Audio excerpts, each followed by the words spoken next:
Well, hello, everybody, and welcome in. It is Wednesday night. It is Mm-hmm. 7 o'clock, and we are your Woman Crush Wednesday show, the ATEAM. My name is Amber. Mm-hmm. And my name is Amanda. How is Well, everybody? Are you good? I'm doing good. How are you doing today? I'm doing great. I'm doing great. My face is very bright on here. But other than that, I'm doing fantastic. And we want to give a big shout out to all the women and girls out there on this very special day. Today is National Girls and Women in Sports Day. Ta-da! If I had my sound effects, I'd lay it out, but I don't. So,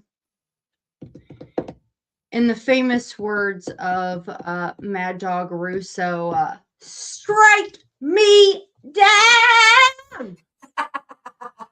Ah, Just I am saying. loving it. And as Mm-hmm. a athlete myself, I want to say thank you so much for recognizing that.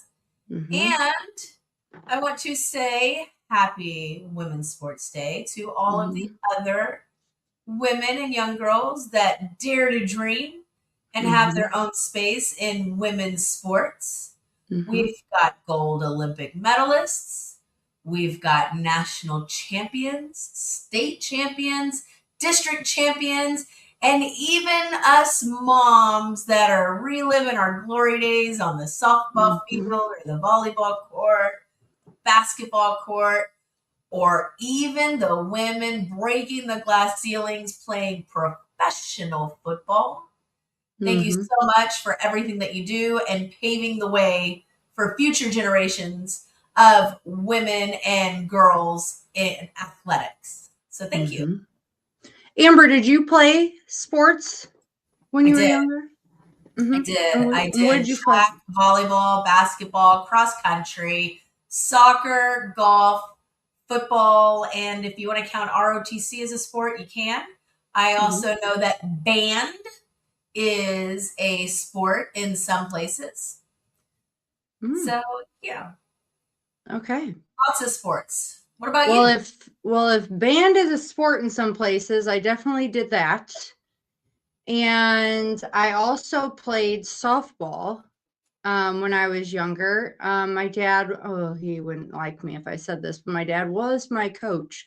And we won one game the whole season. Just one. Mm. Just I one. did. I did end up picking up recreational softball, like co-ed on a beer league type thing. Mm-hmm. It was Mm-hmm. fun for a little while, but then I realized I got tired of losing because everybody else kept drinking beer. So I You're decided too competitive for something like that. And by the way, I was a I I was, realized I am, and it yeah. was not making Mm-hmm. me a good athlete. So I took a Mm-hmm. step back and just decided to stick with just having fun.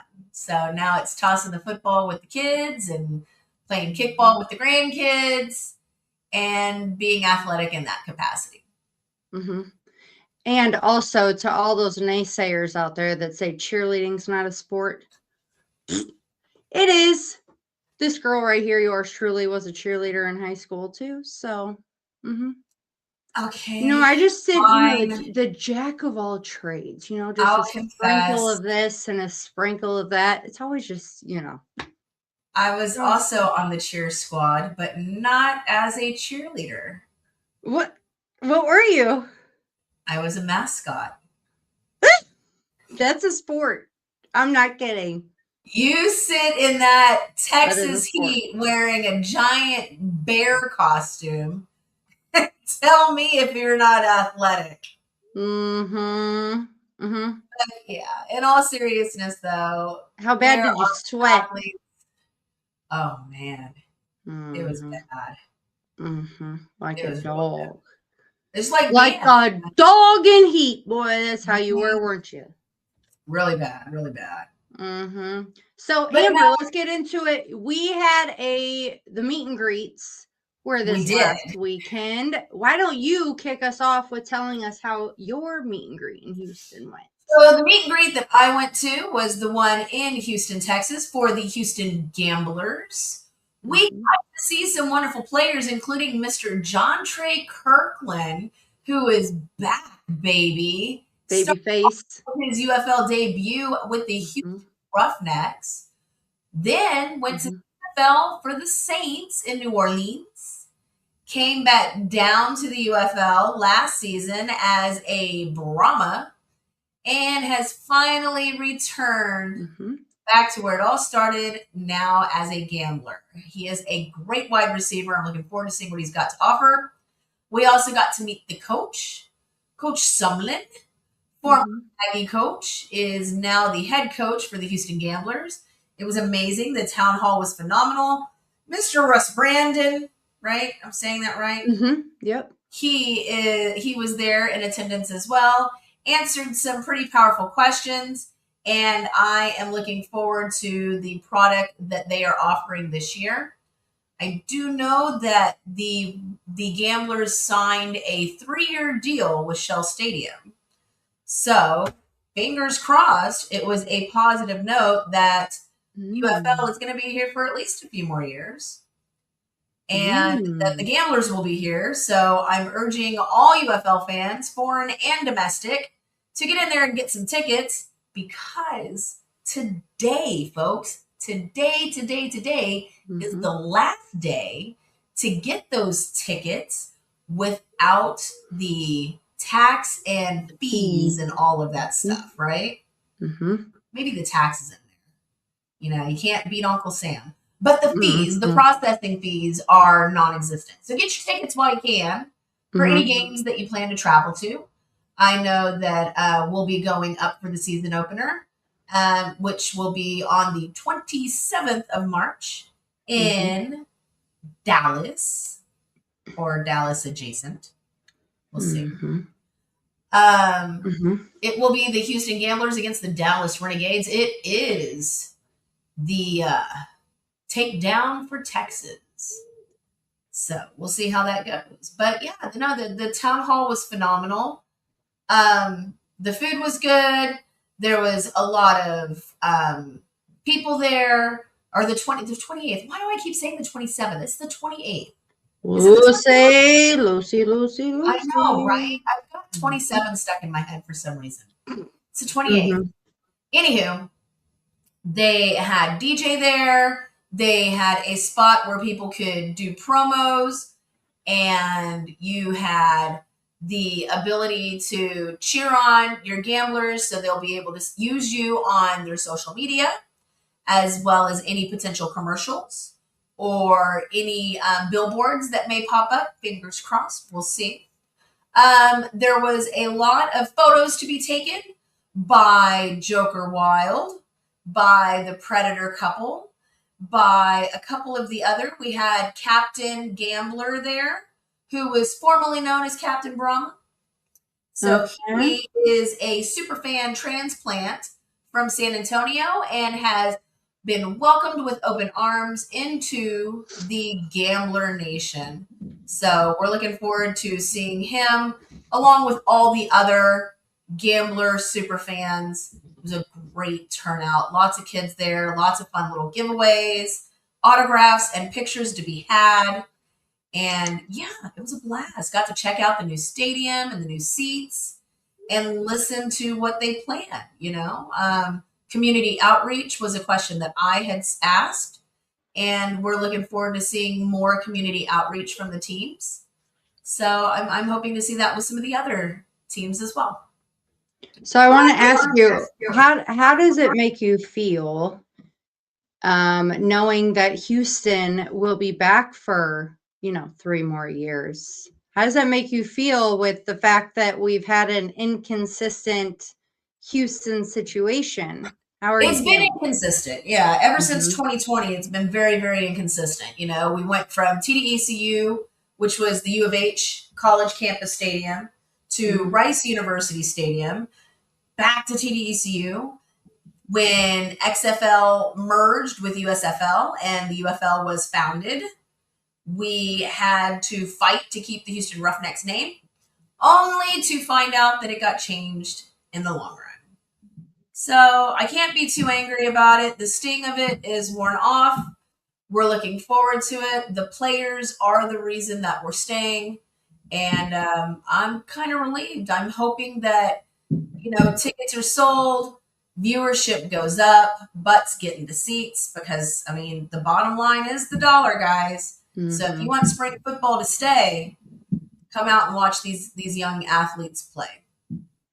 My other question for you is, why am I not to toot my own horn right now, but how do we feel about AJ being our here in St. Louis? I think they're stacking the deck. Coordinator.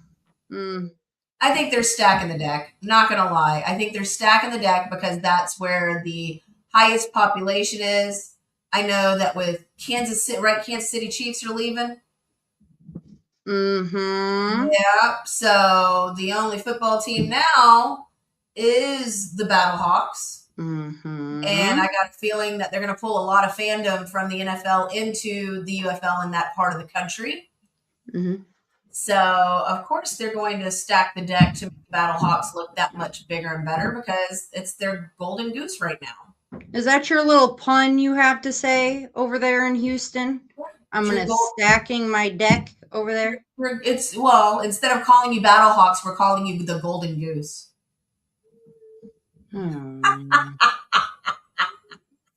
Y'all better hope you win some games because otherwise there's going to be a lot of gambling gifts out there and funny hashtags and all that. You gambled all your money away. You're all in, your baby. Whole season just went puff. We're feather, all in. Whole nine. Don't forget the house always wins. Oh, good heavens. Yeah, hey, even the traveling gamblers are going to be calling themselves the high rollers from what I hear. Oh, yeah? Because I like that. That's a good thing. That was kind of cool. Also found there was a term for a traveling gambler, something to do with sharks. So did y'all get a mascot yet? Or is Mr. and Mrs. Predator the mascots there in Houston? Or, the Joker? Or there's been some talk of a gambler's mascot, but nothing has been officially brought up. However, I wouldn't be mad if it did turn out to be the Predator couple. We will be traveling with the team for the majority of the games. I think the only one we're going to be missing this year is DC. Unfortunately, it's just a time constraint regarding my work schedule. No, it's because you don't want to yodel up that stadium. Well, they won't let me feed the snake either. They won't let me feed the snake. Oh, well. That's the other thing. Well, they think you're going to poison their snake. Is that what they think? Maybe perhaps that could be why. Fake snake? Maybe. That snake will go from being extra long to I know, right? Dwindling. No. I mean, let's give credit where credit's due. I think the new teams are going to put a good spark and rejuvenation into the league. The league was suffering quite a bit. I am glad to see that Rapoli is taking some of the steps to improve marketing. I know people have been naysaying about the holiday games, Mother's Day and Easter. Well, you know what? We've got NFL on Christmas and Christmas Eve and Thanksgiving Day.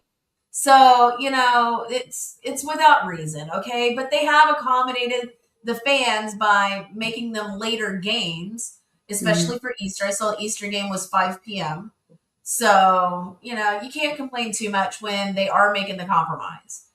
And I'm looking forward to it. I think that this year's product is going to be the make or break for the future of the UFL. Okay. I'm hoping, fingers crossed, we get what we need. Fox has jumped in on it. Ripoli's jumped in on it. Disney's jumped in on it. So I'm looking forward to Mhm. seeing what they got to offer, and hopefully, who knows, maybe some expansion in the next couple of years. Never know. Well, I did see that Rapoli made a post on X inquiring about two new cities for teams.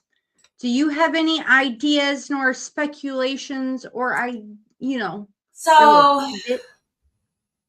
originally, I was thinking somewhere along the west, maybe Reno instead Mhm. of Vegas. Maybe it would be Reno. Vegas has enough going on.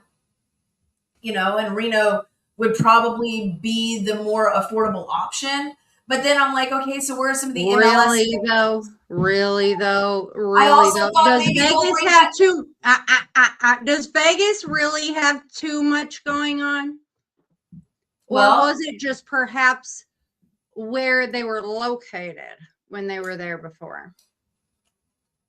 Ma'am, would you I like to think choose option A or would you like to I choose know, option right? B? What's it gonna be? I think the Raiders being there. I mean, there's football there. I mean, not Yeah, that but the that's Raiders, really, the Raiders. You're gonna put the Raiders out there right now. Although let me just cover up my. I was getting ready to say. Let me Um, listen. That's in honor of Super Bowl weekend, and you know what? It's about supporting the NFL as a whole. As if they need just one more person to support them, I'm sure they'd be fine just with or without me. But I'm just saying, really, Amber, the I mean, Raiders. I also think Boise State would be a great. I think the stadium at Boise would be pretty phenomenal. And I even think that, who knows, maybe the Sea Dragons might be coming back to Seattle. That could be a potential. I would love to Just see that. spread that across. Just throwing some out there. Maybe Arizona might pick something up. Who knows? Because Or even, the poor Broncos that lost Knicks, and then they brought, what's his, I can't, I'm not even going to say his, put it in the ether, Danucci. but that man, Danucci. But I also Anyway. know that they're doing stuff with the MLS. So they're partnered with Major League Soccer in Hmm. regards to stadiums and venues, which I think is a phenomenal idea. I know that 2026 Houston will be hosting the World Cup. So that's pretty exciting. Hmm. And people are looking to see what the stadium looks like for that. And when I tell you, man, there is not a bad seat in this stadium. It's no joke. There's not a bad seat, and tickets are as low as $15 from what I'm hearing. Okay. I don't know. I mean, what ideas do you have for cities? Are you thinking more East Coast? Something a little bit more close together for travel purposes and expense purposes, or what are you thinking? Affordability is always huge when it comes to, the league with working with families and things like that. I mean, I would love to definitely see Seattle back. I think that Seattle being back would just add more to the fandom with having a piece of, the XFL when it was then and having it come in. I think that would Yeah, be really cool to see again. Um, Honestly, I haven't I want to say this place, but I know it would never happen. But it would be in Iowa where I'm from. I would love to see a they don't UFL have an team in Iowa. MLS. They don't have a stadium. They've got one in Utah. Mm, There's a Major League Soccer stadium in Utah. It's the America First Field, I think it is in Utah. yeah, maybe. I I don't think know. that's as I think that's as close as it gets. It's, if I'm not mistaken, it's in Sandy, Utah. Oh, Omaha. Yeah, Nebraska. I could see Nebraska. Mm-hmm. Mm-hmm. I just would love to see that because with obviously my family being so much into sports, like it would be a nice meeting place for us to all reconnect. So that'd be Yeah, fun. Um, anyway, talking about the meet and greets. So I was not able to make it to the meet and greet. I heard that it was an outstanding attendance, which is great. Um, I was really disappointed that we couldn't make it, but we'll get into it in a little bit. As you all know, my son Blake has autism. And so, being in an environment like that would have been a little bit too overly stimulating for him. right, Um, so I was a little disappointed, but at the same time, it was really cool to see all the pictures. I did see that Ricky Prohl like zoomed in to talk with everyone there. As you all know, he got hit by a snowstorm, so he was not able to make it. right. So safety first, obviously, and there were no flights going out, so it wouldn't have even mattered. But so yeah, so they were a little bummed about that, but it was cool that we had Latulis was there, Feeney was there. Oh, let's see, who are the other? I'll find it. Anyway, there were a couple other players that were there too. So it was just, from what I hear, was an amazing experience. Archie was there, which was very cool too. Um, my parents said that it was definitely a packed house. So it Nice. was, oh, and PETA. What am I thinking? Yes, PETA was there, and shout out to him because you remember Kiala and her son Evan, who do the Right. little lays that we have back here. So all the players were given lays by them, and PETA so Oh, very graciously gave his to my dad. And I thought that was really cool because, as PETA knows too, that my dad had a hard year this last year. So it was really cool to see that he did that. So shout out to PETA for that too. That was really, really sweet of him. So yeah, it was, from what I hear, was great. It was great. And if you haven't seen photos for it too, definitely go to the Battlehawks page. They have all of those posted. From what I hear, also for location, that the location was everyone thoroughly enjoyed. From what I hear, the food and the cocktails were great, and it was just a good venue to have it at. The line, right. and here's another thing too that I thought spoke volumes, compared to past years, was that it was very cold here in St. Louis that day. Very cold. You don't know nothing about that, Amber. Anyway, Kidding very me? cold. It I was hate the very cold. cold.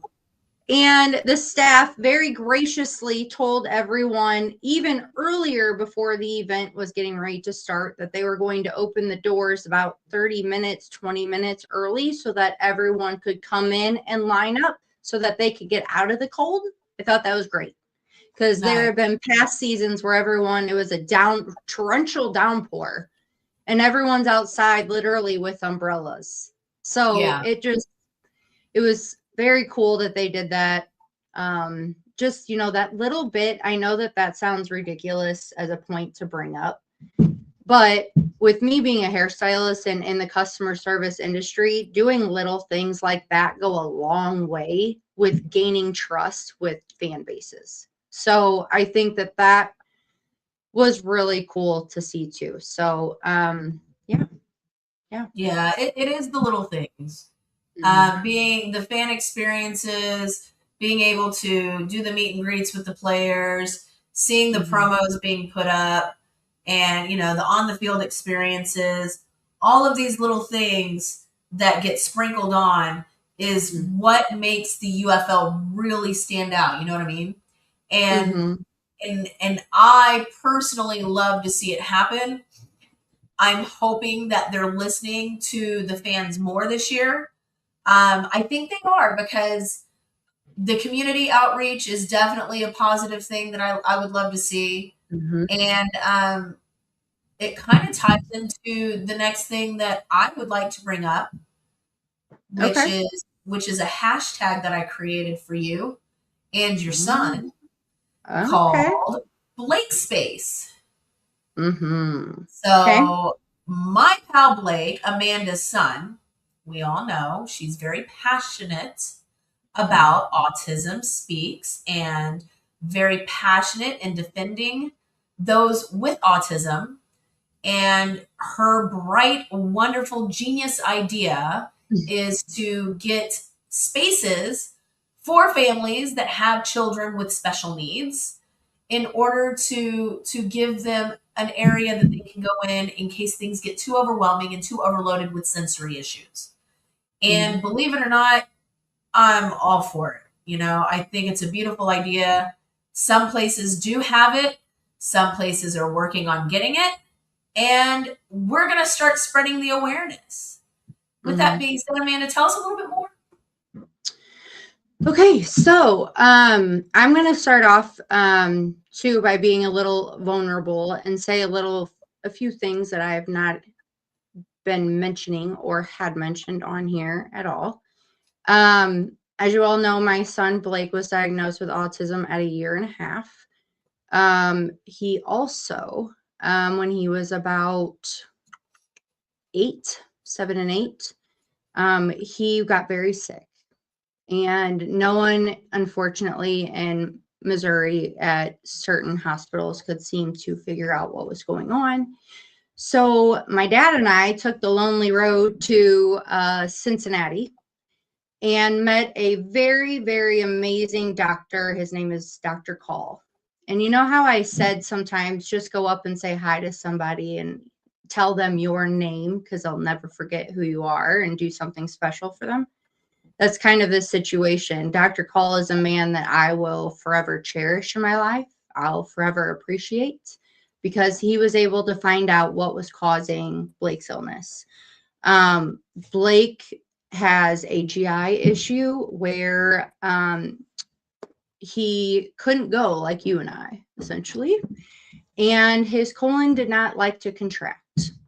And therefore, he had to get what they call an ileostomy. Before that, he had a G-tube placed because Blake had lost a good 25 to 30 pounds from being so sick from this illness that he had to get food through his G-tube. And with autism, taking medications by mouth can be very challenging. And so that's just another way that we can administer that for him. Anyway, back to what I was saying. So once Blake was diagnosed, we basically had to find out all these different therapies for him and what works best for him. And using his voice is very challenging. So obviously, Amber, like you and I growing up, you learn the words and they just sometimes click and sometimes they don't. And with Blake, we definitely noticed that when he was young. Also, with the food he ate, he liked the same consistent things all the time. And so when we found out that he was autistic, a lot of times when you hear that, you think it's like a death sentence. And as terrible as that is to say, it's true. You think that nothing's ever going to go right.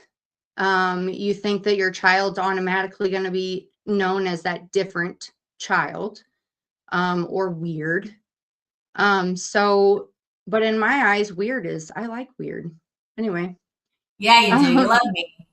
I love weird. Yeah, I love you. I'm as weird as they come, honey. No, Blake is a super cool kid, and I love it. So basically what I propose and I've set out for myself and the mission that I have made for myself is to get a sensory room in each UFL city. I know that a lot of the cities have they're at soccer stadiums, so a lot of them already have them. With me being here in St. Louis, as a lot of you know, Kansas City Chiefs are going to be moved. Okay, they will no longer be in Missouri. So, in my opinion, let's make the St. Louis Battlehawks the official football team of Missouri. And also add in that sensory room because the Cardinals have them, the Blues have them, the City SC just got it this last year, And now all we're waiting on is for the Battlehawks to get it at the Dome at America Center. So if you all could share, I put out a video, but first, before we go to my video, my dad a couple weeks ago put a video on. I asked for a few testimonials from a few people for a project that I'm doing. And my dad very graciously put one together. And so I'm going to show that one first. So I'm going to remove us real quick.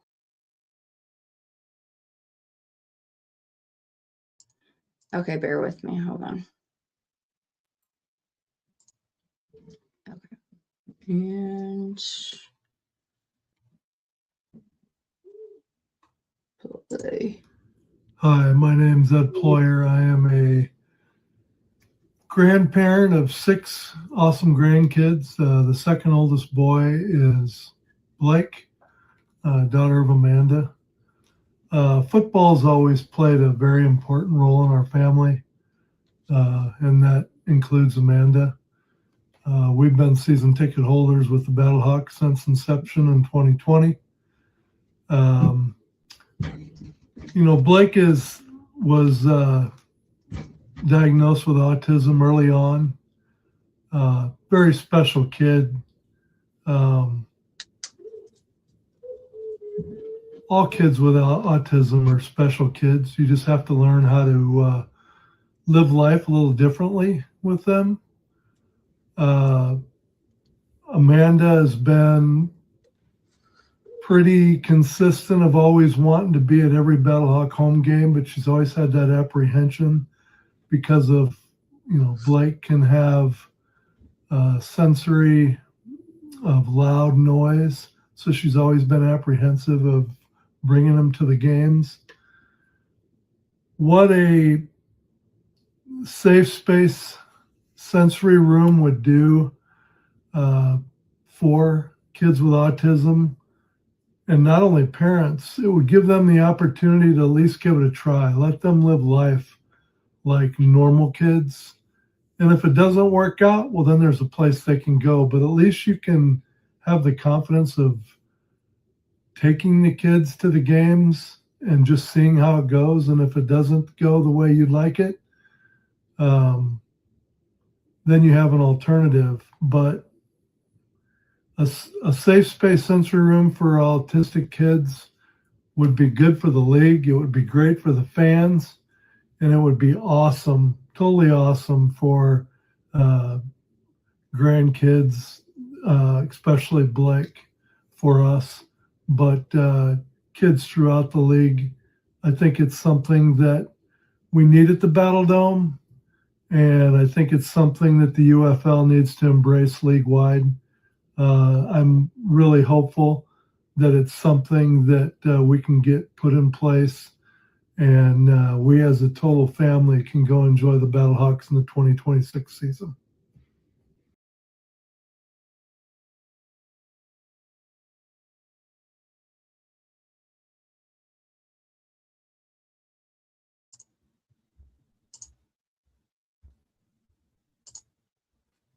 You're muted, Amber. Crackers. You didn't hear any of that? I thought it was awesome.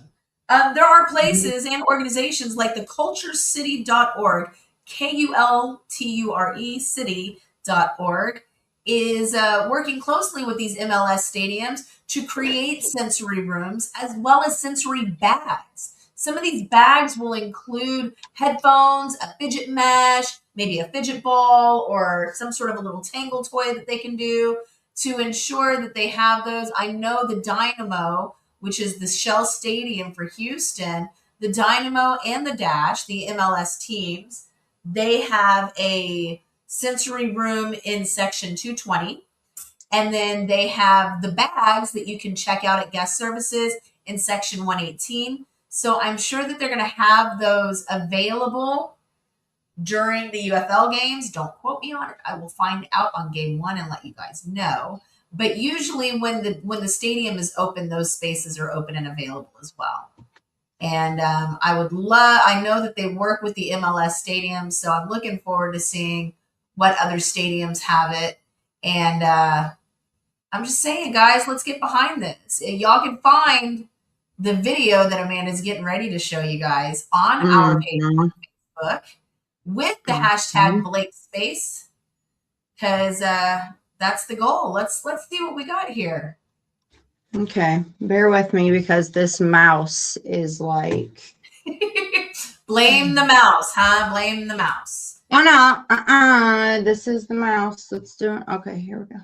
Now, these spaces are vital for families such as Amanda's, and many of them that a lot of people don't know exist. It's good to get the word out, if for no other reason, for these families to be able to enjoy the wonderful things that everyone else gets to enjoy, and spring football being a huge impact and an affordable way for an entire family to go out and celebrate and enjoy just the day. Having this kind of space for these individuals is a great thing. And I'm looking forward to seeing what all is there. Amanda, you ready to go? Just a second. You're kicking me. You're kicking me in the face with this. I'm telling you. I know. Okay, hold on. All right. Hey, UFL Nation. My name is Amanda Ployer, and this is my son, Blake. We're here to tell all of you about the importance of having sensory rooms in these UFL stadiums. Yes? Yes. Would you like to go to a football game? Yeah. Yes, he would. And in order for him to be able to do those things, a sensory room would be extremely important to help him with sensory overload. So, with all of your help and with all of your support, we are asking for you to share this video. Yes? Yes. They can share. Yeah. Say, share this video. Share this video. That's right. If you can share this video to get all the awareness out there on how important it is to have an autism sensory room in each UFL stadium, that would be great. And I'm here in St. Louis. Yes? Yes. Are we Battlehawk fans? Yes. We are. We're Battlehawk fans. And for instance, St. Louis is the only team in this area. St. Louis Battlehawks are the only team in this area without a sensory room. Yes. So let's all come together. All of us fans come together, share this post, get the awareness out there for all the children that need it most and adults that need it most, so that they all can have the same voice that you and I have. Yes? Yes. And they can enjoy that experience too. So please, everyone, share, share, share, share, share, share. Share, share, share, guys. Y'all see that hashtag out there? Hashtag Blake Space, hashtag UFL. Let's get people talking. This is something that, despite what team we cheer for, what rivalries are out there in the UFL universe, I think we can all get behind this as a wonderful, wonderful cause and a great way to kick off our 2026 season. And you're muted this time. Haha. Okay, sorry about that. I just want to say real quick too, if you share this, please also tag the Dome at America Center. I reached out to them today and left them a voicemail, hoping to hear back with some information too. So fingers crossed. I have made it my mission. If there's anything, honestly, that I can say, if I could accomplish anything for my son, other than, just keeping him moving and what we do as a mom in general, it would be this. And the main reason that I wanted to do this is not only just for me to be able to experience this wonderful thing with my son and my family all together, but to see other children and their families be able to enjoy the actual joy of the experience of a Battlehawk game or a UFL game in general. It would be really special. And also, I would love to have Reggie Barlow's 2 books in there also. We talked about Reggie and his books that he had created with positive affirmations on our show not too long ago. Right. And they are really geared towards special needs children and all children, really, because we're all the same.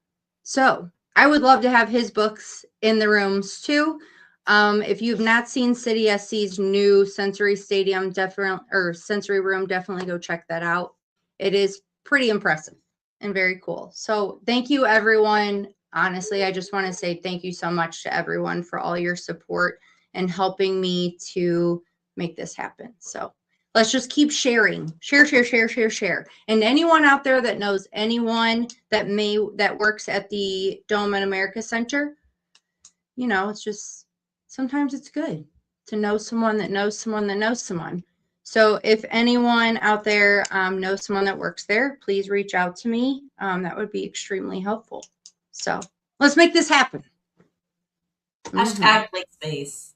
My mouse is so dead. Anyway, I want to give a huge shout out to Lacoby Tucker. We have talked with him. It's been quite some time, but he did play for the San Antonio Gunslingers Arena League. So that was pretty cool. And now he is back and is playing for the UFL as a defender. So I'm really excited about that. Congratulations to him. Big shout out to him for that one. So I'm excited to see his domination on the field because it'll happen. It'll happen. Yes, it will. And don't forget, guys, today is the last day to get those single game tickets. Whether you're cheering for your home team or you plan on traveling to see them on the road games, make sure you pick up your tickets at theufl.com/tickets. Remember, folks, those fees are waived all the way through midnight tonight. So get them while they're red hot.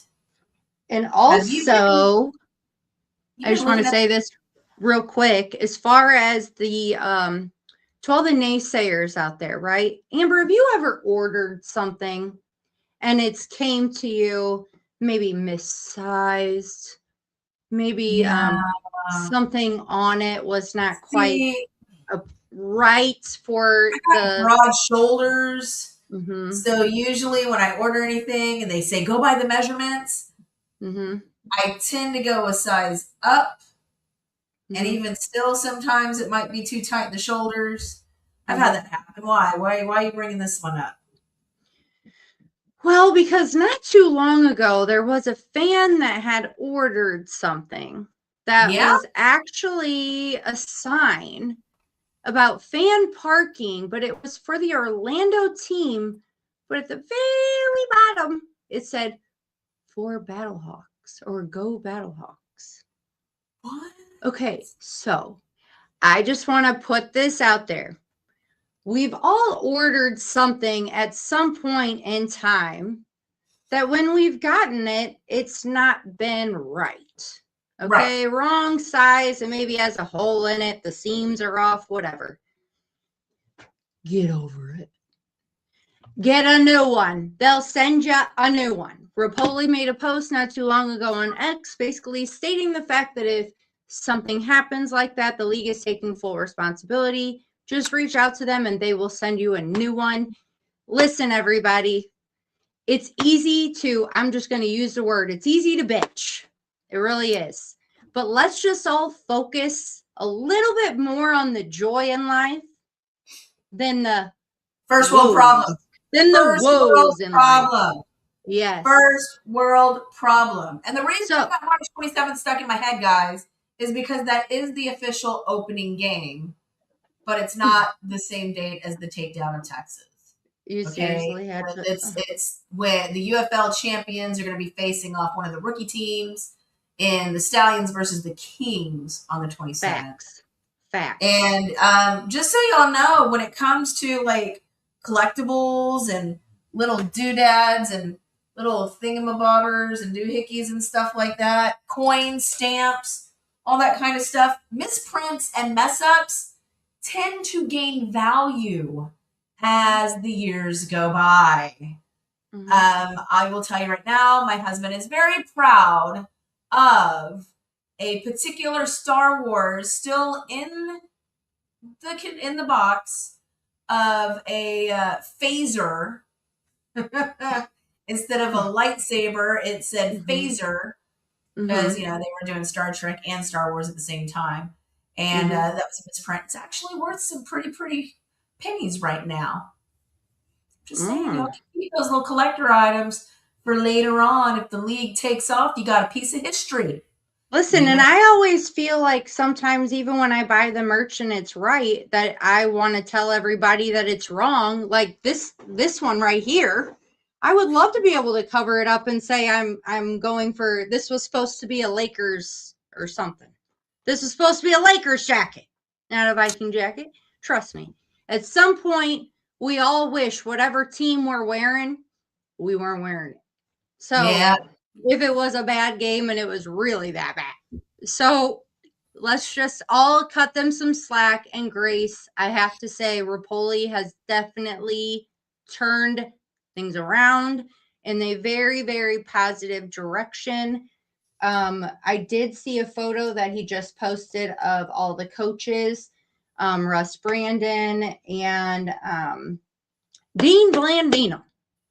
And I thought that was really cool, the fact that he brought all of them together, all the coaches. He's definitely creating that culture and that, inclusion and all of them together, which I think is great. So yeah, I have to give a big kudos and shout out to Rapoli on that one, because I can see a lot of very, very, very positive changes coming towards this league already. And I'm loving the posts that they've been making on their page as far as inclusion of fans. I think that's great, asking them what game they're most excited to see this season. So it's knocking on the door, and it will be here before you know it. So I think that the league is doing very well. So shout out to them for that. Now we just want to see, the talent on the field. Yeah, what everyone wants to see. Some of the talent is pretty spiffy. I don't know if y'all have had a chance to go to the UFL.com, but they've been posting little tidbits about each team. 5 things you need to know about this team and that team. And some of the things that I've been looking at with some of the other teams, players that have moved from one team to another. I know, for example, the Aviators picked up quarterback Jalen McClendon, who came from the Roughnecks last season. And Jen is going to, Jen, I can't remember, Junior, whatever, coach is going to enjoy it very much. I know McClendon is a great guy, and he threw for just over 1,400 yards last season. And I'm looking forward to seeing what he brings for Columbus. I know that the hub venue has been rocking and rolling. And the defending champs, the Defenders, get it? They better live up to their name this season, guys. But that is one thing I love to see too, though, and that I'm excited to see this season, is that McClendon is going to have new coaching staff.